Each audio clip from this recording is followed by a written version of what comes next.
आयतार 11 फेब्रेर साद्या काळाचो 6वो आयतार। मुखेल व्होळ सगळ्या कडेचो लोक ताचेशी येतालो।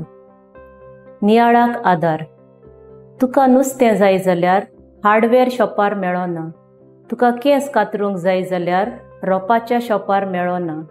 तुका भांगार घेवंक जाय जाल्यार भाजी विकतल्यागेर वचून तें मेळना। हें कित्याक हांव नियाळटां? कित्याक जाचे लागीं धंदो आसा तो कारबार आसता तेंच आमकां ताचेशी मेळटलें। दुसऱ्यो वस्तू आनी गरजो आमकां थंय मेळची नात। थोड्यो वस्तू गरजेन तुका जाय आसता त्यो आमकां जायते पावट सुपरमार्केट वो मिनी मॉल हातूंत पासून मेळच्यो नात।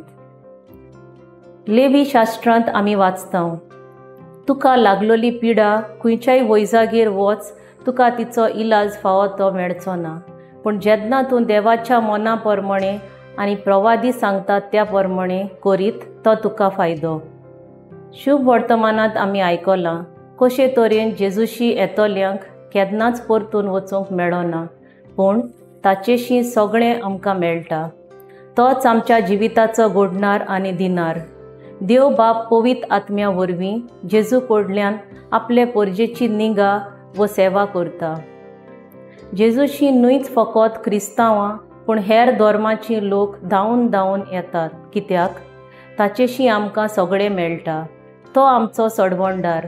त्या पासत कसलेय कश्टांत व दुखांत आमी आसां जेजूशी वचुया आनी पेकोवणी घेवया। म्हजो ताराव पिडेंत दुखांत व निराशी आसता तेन्ना दुसऱ्यांकूय जेजूशी वचूंक आदार सहकार दिवंक वावुरतली।